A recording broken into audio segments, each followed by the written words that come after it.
Everybody, and welcome to our show. We're a few minutes late here. We're still figuring out how to do a two-person show instead of a three-person, but we made it. So welcome. We got a pretty good show here for you today. We've got choosing the right internet for you, and that's a question that we commonly get asked. We're going to have a cybersecurity tip of the week. It's about social engineering, where you are the weakest link. And finally, we're going to have an online shopping advisory, and that's due to an observation that Jennifer made. So we'll get right into it right after our 15 seconds of fame with RPP ad. The Residential Protection Plan by Honorbound IT is the best support and service for home computer users. You get top-notch antivirus, backup, and remote support. Plus, if you need in-store service, it's free. Visit us at 109 Norris Avenue, McCook, or call 877-686-6642. Your digital peace of mind starts here. There are some questions that we get asked all the time. One of the most common questions is, with so many types of internet, what do I choose? There are so many choices. There's DSL, there's fixed wireless, there's cell phone, there's cable, satellite, and for some of you, dial-up. So let's spend a little time going over the pros and cons of each service type. And then hopefully in the end, you'll know what's going to be the best choice for you. Welcome back. Before we get started on this conversation, we have three questions that we want to ask ourselves first before we even think of deciding like what kind of internet that we want. And number one is you got to think of what's available in your area. There's no sense doing a lot of research on stuff that's not available in your area. If you don't have fiber or you don't have cable or what have you, you need to pick from what is available. And in rural America, like we live in McCook, Nebraska, we do have some limited choices. Our choices are pretty good, actually, for a small town. Honestly, Jennifer, you'd be really surprised. Have you talked to anybody from Fort Collins about internet and that sort of stuff? I actually haven't. And you'd be really surprised. They have just so limited. They have less sources for internet than we do here in McCook. That's crazy because there's lots of people that live in. There are. I was really surprised, like on the Front Range, that it was very very difficult to get good internet. So, but there's been a lot of investment. The feds have actually poured quite a bit of money into grants for rural internet for places where they're underserved. They're underserved with internet, and there's I can't remember what the exact speed was. They just updated it to make it so that high-speed internet was defined at a much higher rate. I'll look that up and I'll put it in the comments below afterwards. The second thing that you're going to want to consider is the purpose of your connection. Are you using it for work? Are you using it for school? Do you game?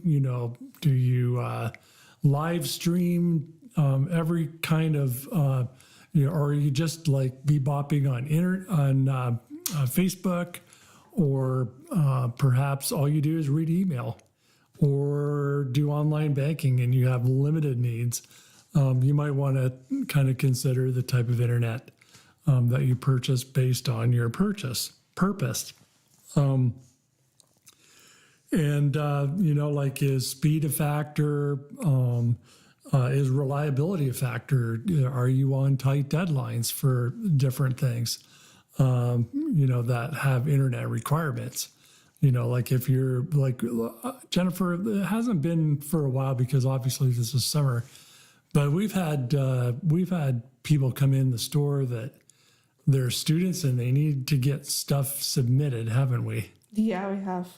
And usually when they come to us, they're in a pretty big panic, aren't they? Yeah. It's like, I can't get my paper in on time because my computer's not working or my internet's down. not reliable. And we've helped countless people out with that sort of thing. Or, you might have a business deadline. You have to have something submitted, or report or whatever submitted on work. Third, you got to consider your budget, because none of this stuff comes for free, and we all have limited resources. Otherwise, we wouldn't have to work for a living. But yeah, we do have to consider our budget. So I guess the first one that we're going to talk about is cable internet. Cable internet is something that we have. It's very popular here in McCook, because our local provider also provides television service over the same connections. And so it's relatively high speed. It's much higher speed than some of the other options that we're going to be talking about a little bit later. It does support heavy traffic, so like online gaming, streaming, video, and that sort of thing that requires like higher speeds. It's generally much more reliable, and you're going to see a lot of this stuff in rural communities like McCook, small towns, and the like. It's very widely available, but there are some, and that's some of the pros. We have some cons here, and that is that the speed can be affected by the number of users that are in a specific grouping, how much traffic that they're actually generating. It's really not as fast as fiber. I mean, it's fast, but it's not as fast as fiber. And initial connection fees can be high depending on the provider. A lot of providers are going to install for free, but if you're, at the end of the line and they have to do construction, they may end up having to charge you for service to install to your house. I haven't heard of anybody in McCook that's had that happen. Have you, Jennifer? I haven't. Not for cable anyways. So just trying to be relevant for the local area. Your mileage may vary if you're watching this from outside of the southwest Nebraska area. The next consideration that we're going to have is going to be DSL. And what DSL stands for is digital subscriber line. And basically what that is a hopped up phone line. And it is widely available. It's very affordable. It can handle some of the basic types of internet traffic, general surfing and the like. It's quite a bit slower of speed than some of the other options that are out there. Definitely slower than fiber or cable or any of that. And the speed might vary depending on how far away you are from the phone company's central office. So if you're farther away from where the phone company's equipment is, it's going to be quite a bit slower because it is over copper, and attenuation happens. And what attenuation is like the amount of juice, for lack of a better term, that everybody will understand, gets lower and lower. The traffic just has to go over a much smaller wire than like your coax cable that your cable people have is a much thicker copper wire. So, and if you don't have that information, and they typically don't tell you, your mileage may vary even if you're across the road from somebody who already has DSL. We have DSL here in McCook, but I do believe that it's on its way out. Wouldn't you say, Jennifer, quite a bit? I don't see it very much at all. No, I think your parents just got off DSL, didn't they? Yeah. And you'd been begging them for years to do it. Yep. Are they really happy they got off of it? They haven't really been home very much since they got off. Oh, okay. But they were happy when they tried it out, right? Yeah. Good. Are they on fiber now? No. Or are they on, 'cause coax still? they're on coax because the fiber doesn't quite go to their place. Not yet. Not yet. Yep. They're still building out here in town. The other downside of the DSL world is that you have to have an actual landline phone. So, there's a little bit of extra expense there for some that you might not use. The next popular option around here is what we call fixed wireless internet. And what that is an internet service provider is using radio to provide internet to their subscribers. And so they'll put like an antenna on your house and a little router and connect you up. It gives you some relatively high speed internet in some very underserved areas. It's relatively quick to install, and it's fairly reliable and flexible, but it does have some limitations. The worst of them is you have to have what's called radio line of sight. So if you're in a dip, your house is like in a dip in a canyon or something like that, and you can't see where the radios would be for your ISP from your house. Odds are that you're not going to get very good signal, or if you got a big fat tree in the way, which is very, very common, you're going to have trouble getting connections. It's not always the cheapest option, and it's really not always stable because it is using radio, and depending on, like this year we had sunspots really big, when we had the Northern Lights. There were problems with internet and other electronic things, but they are subject to radio interference. So that's kind of an issue.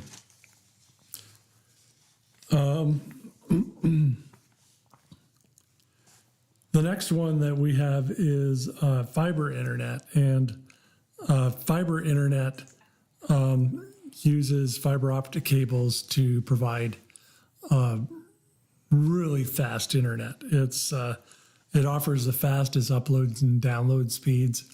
I know in our area we can get up to a gig. Some places you can get 2.5 gigs, and in metro areas, a lot of businesses are going to 10 gig. When you have a lot of demand for internet in your business, kind of deal. It's highly reliable, uses light as the medium for transmission.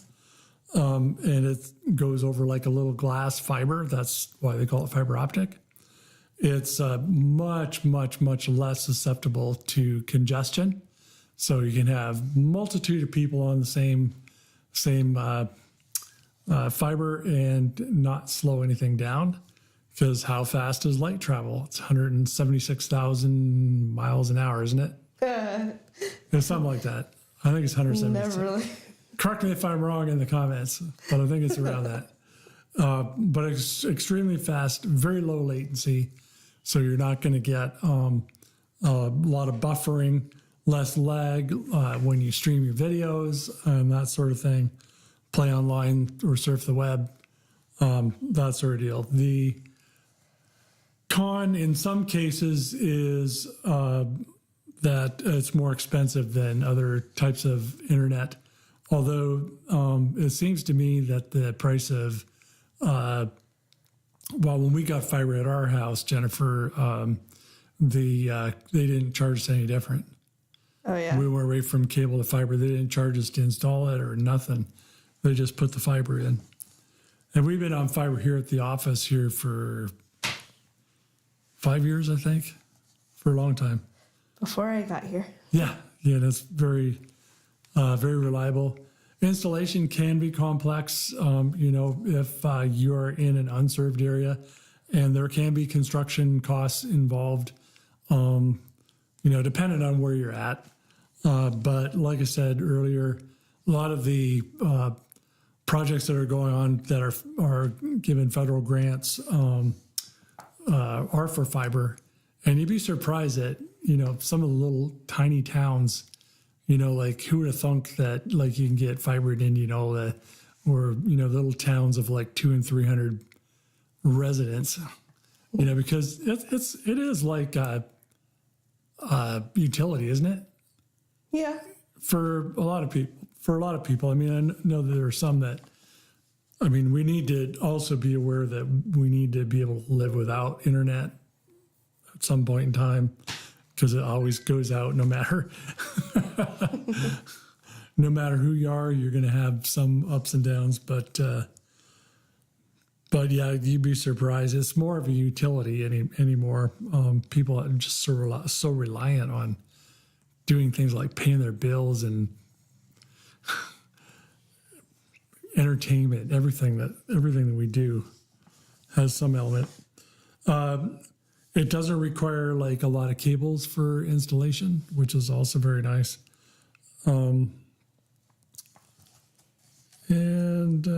Yeah. So the next one we're going to talk about is satellite internet. And satellite internet is kind of like one of those like last resort things. What do you think, Jen? We support a lot of people. There's a lot of people that are getting internet, but they're all living in the country. Yeah, it's where you can't really get anything else.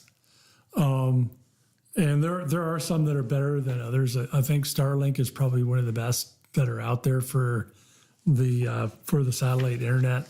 Some of the older providers, they're much slower. They have a lot of data caps and that sort of deal.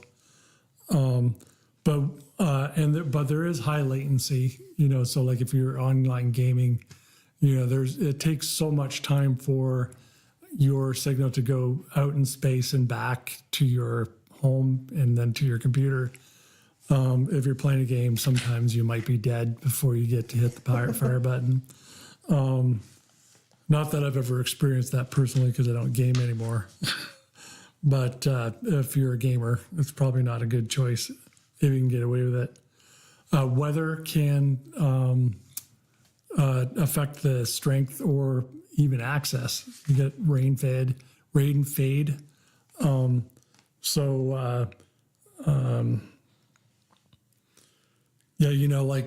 Did you ever have satellite TV, Jennifer? Yeah. So like when it rains, like your TV goes out. Yep. It's kind of the same thing.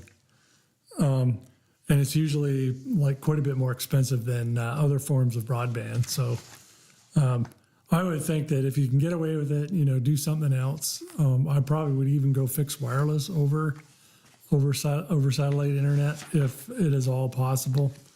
Your mileage may vary depending on where you live. The second to last option that we have here is cellular internet, and that's getting to be pretty popular. It's widely available. We have it on our phones. In fact, I think most phone plans, have hotspot capability on your phone, sort of deal, or you can get home internet from the vendors. They're portable. So, you can take your cell modem with you wherever you go and have, fairly decent internet. No installation required other than sitting for an hour and a half waiting to get served in your local wireless station or wireless store. Speed and reliability is kind of not there. I would say it's probably below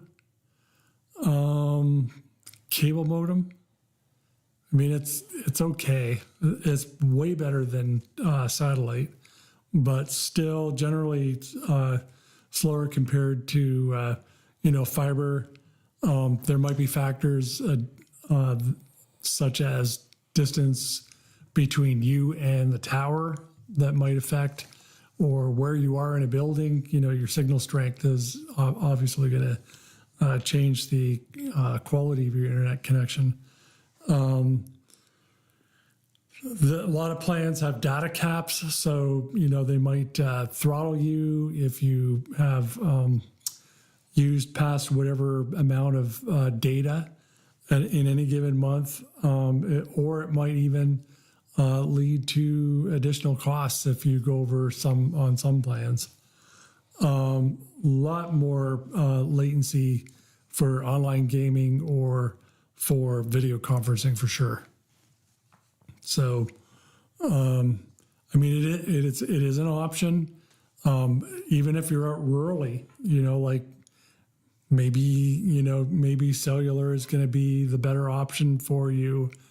If you're living out in the country somewhere and you don't have access to broadband or satellite, your mileage may vary. And just for the sake of completeness, we're also going to include the dial-up internet. And yes, there are still some people that are on dial-up, and for some people, it's their only choice. And you have to have a landline to have it. It's widely available. It's nationally available. When I did a little bit of research on this, many of them are capping how much time that you can spend. But most of the people that are using dial-up are just checking their email or, doing routine stuff because, to download a picture or to, you're not going to stream anything over dial-up. It's relatively low cost, probably the lowest cost of that's out there. Is probably the safest technology because, when you're not connected to the internet via the modem, it's impossible for a hacker to get to your account. So, but I will tell you that it sucks. But it used to be the only thing that was available, and it used to be high-speed internet at one time. Yeah, but you need a phone line and a phone number, and you definitely need a modem. So a little bit of specialized equipment that you're going to need. And I don't think I've sold a modem in 15, 20 years, maybe. It's been a long time. But you're going to want to do your due diligence, so aside from all of the pros and cons that you get with the various sources of internet and that's out there, you're going to want to consider, again, the customer service. How good is the customer service? Make sure that you kind of ask around a little bit, your friends or family, because honestly, when I was doing research for like getting good reviews for internet providers, it was near impossible because the people that are at the top of the search results or in the search results are the ones that have a vested interest in trying to get you to pick one of their sponsors. So, ask around your friends. Make sure that when you're asking around, make sure that you talk to them about how they use the internet. What are you doing with it? So it matches up with the things we talked about at the very beginning of the video, where we talked about, what's the purpose? What are you trying to get accomplished? And we just wish you all the luck in the world for choosing the best internet for you. And if you have any questions, post in the comments or give us a call here at the store, 877-686-6642, or you can put in an automatic ticket at help@honorboundit.com to ask me any questions that you might have, be it on what to pick for internet or otherwise. So with that in mind, it's time for what, Jennifer? Our cybersecurity tip of the week. All right, here we go. Today's Cybertip is about social engineering. Social engineering is trickery where scammers use sneaky tactics to fool people. If you have good antivirus and good firewall, that might keep malicious software and hackers out of your computer. But what if you get compromised? You're kind of like a secured building. A secured building is going to have locks on all the doors, security cameras and alarms, but if someone lets a burglar in, all the security goes down the drain. Same way, if you can't recognize what social engineering is, you might end up giving away sensitive information or doing things that could put you or your company at risk. Cyber criminals often play on emotions like fear or curiosity to get what they want. Here's what you need to know. The bad guys will use any means necessary to get through to you. Pop-ups in your web browser, fake emails, telephone calls, or text messages, just to name a few. They will try to come across as legitimate requests. They might even steal real logos to make things look official. For example, they might send you an email pretending to be your bank. Logo and everything looks fine, but then they ask you to enter your password, and to incentivize you, say, you'll get a big prize if you click this link.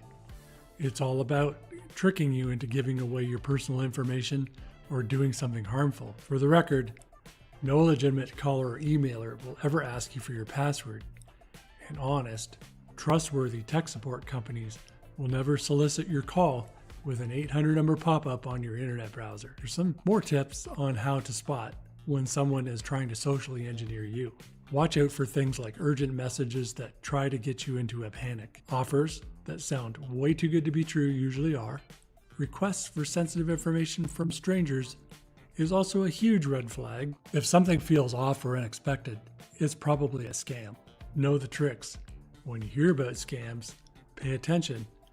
Learn about common scams and how they work so you can recognize them when they pop up. Don't forget to double check everything. Always verify requests for personal information or money. Don't call the number that they give you on the screen. Look up any contact information that you might need for verification on the company's official website, or you might be calling the bad guys because they can provide you with their phone number. Think twice. Be careful about clicking on links or downloading attachments and email messages that you did not expect. Use extra security. Turn on things like two-factor authentication or 2FA to add an extra layer of protection for your accounts. Speak up. If you think you've been targeted by a scam, report it to someone you trust or your IT department. Now, to wrap things up, social engineering is all about tricking you into doing things that you should not do. By knowing the signs of a scam and being cautious online, you can protect yourself from falling victim to cyber trickery. Stay smart, stay safe, and remember, it's okay to say no to things that seem fishy. Welcome back. I hope that you got some good value to that, and that maybe one day some of the tips that we give you will protect you from the bad guys. So yeah, Jennifer, you kind of found a what do you call it? A janky shopping site, didn't you? Client called in, right? Yeah, I had a lady call in, and she's been waiting since July 3rd. She bought it on July 3rd. Stuff for her daughter-in-law. And she was checking on tracking, and the tracking site came up kind of weird, and it didn't really truly show where it was at, all that kind of stuff. Yeah, there was like no date or like it actually had an error, and you know, I think the big red flag was that the tracking site had ads on it. Yeah. And you know, a lot of times, like you'll see stuff that are like on Facebook. You know, like almost the next day, I saw this beautiful quilt with cats on it, and I knew my wife would absolutely love it because it was a very, very pretty picture. And you know, thought, man, that's nice. I thought maybe it was a quilting kit, was actually the real quilt, because Peggy does like to quilt. And so I thought, well, maybe I'll get that. I clicked on it and looked around, but I took your advice, Jennifer, and I did the review thing, and it was all like 1-star reviews, does not ship. In a lot of cases, particularly this customer, we knew that it was likely that they'd purchased something that was produced on foreign soil, Yeah. likely China. And the reason we kind of have that second sense is because sometimes when we buy parts for computers, we have to buy them from China.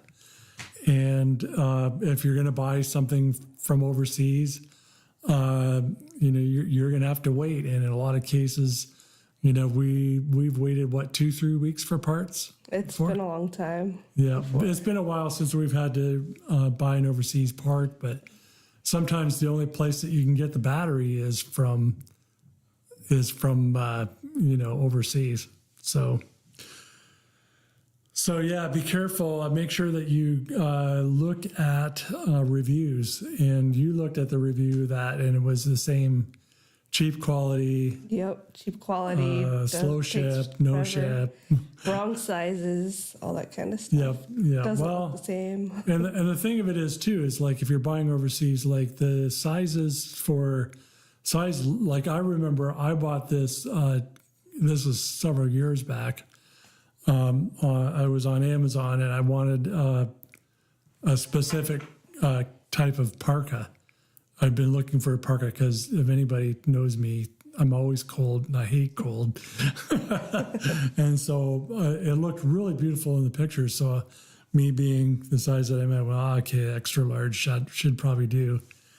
But extra large Chinese size and extra large American size, extremely different things. So, you can't fault some of these places for, maybe it was the wrong size for here, but where they're from, that is extra large. The dang thing smelled too. It was terrible. So yeah,